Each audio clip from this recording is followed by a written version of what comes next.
Souvent, les citoyens ou les téléspectateurs se demandent quelle est la différence entre CNews et Fox News, par exemple, et pourquoi est-ce qu'on ne laisse pas CNews devenir une chaîne d'opinion comme l'est règlement Fox News.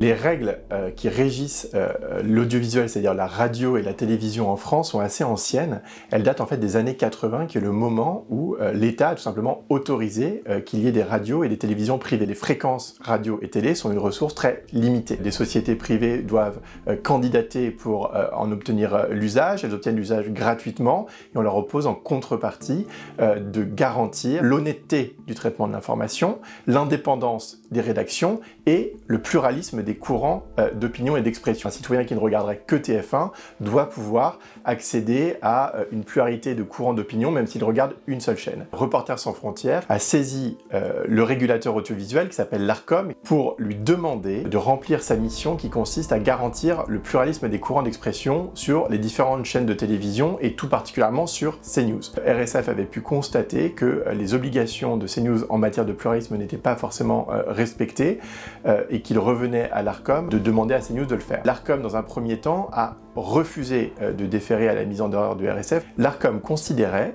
que, quand on regardait strictement l'équilibre entre les temps de parole des personnalités politiques sur CNews, cet équilibre reflétait l'équilibre politique plus général du pays.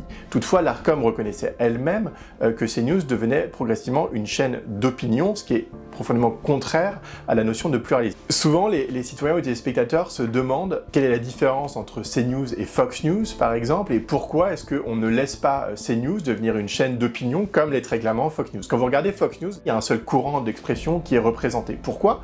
Parce que Fox News ne bénéficie pas d'une fréquence audiovisuelle gratuite comme c'est le cas de CNews. C'est-à-dire que Fox News est accessible via un service payant, via le câble aux États-Unis, alors que pour CNews c'est totalement différent puisque c'est l'État français qui met gratuitement à la disposition de Vivendi, lui-même détenu par Bolloré, cette fréquence audiovisuelle et que c'est la raison pour laquelle une obligation de pluralisme est imposée à CNews. On pourrait très bien imaginer que CNews décide de ne plus bénéficier de cette fréquence audiovisuelle et qu'il soit diffusé sur le satellite, sur une chaîne payante, auquel cas il ne serait plus soumis à cette obligation de pluralisme. Donc, suite au refus qui lui a été opposé par l'Arcom, Reporters sans frontières a choisi de saisir le Conseil d'État, puisque le Conseil d'État est la plus haute des juridictions administratives et qu'elle exerce notamment un contrôle juridictionnel sur les décisions qui sont rendues par l'ensemble des autorités administratives indépendantes et notamment les décisions qui sont rendues par l'Arcom.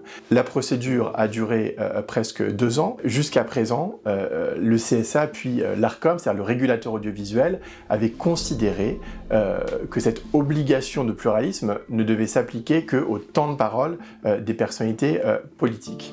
Or, le Conseil d'État vient rappeler que cette interprétation n'est fondée sur aucune base légale. En réalité, le pluralisme doit être apprécié de manière globale, c'est-à-dire sur l'ensemble des émissions d'une chaîne, sur l'ensemble des séquences. Je peux vous demander si vous êtes pour ou contre les Jeux Olympiques, je peux vous demander si vous êtes pour ou contre l'euthanasie. Pour répondre à ces questions, votre opinion ne sera pas forcément liée à une étiquette politique. Le Conseil d'État ne nous dit pas il faut avoir accès à des points de vue de droite et de gauche, il nous dit il faut avoir accès à des idées variées qui n'ont pas forcément une étiquette politique, mais qui vont simplement permettre à chaque personne d'être honnêtement informée et de se faire sa propre opinion. Bien entendu, le travail pour garantir le pluralisme des courants d'expression, il va se faire sur CNews, mais il va également se faire sur BFM, il va se faire sur LCI, il va se faire sur TF1, il va se faire sur les radios, par exemple, du service public. Maintenant que l'interprétation de la loi a changé, ça va ouvrir la porte à des études beaucoup plus approfondies et on va essayer de trouver une nouvelle façon de mesurer le pluralisme en France.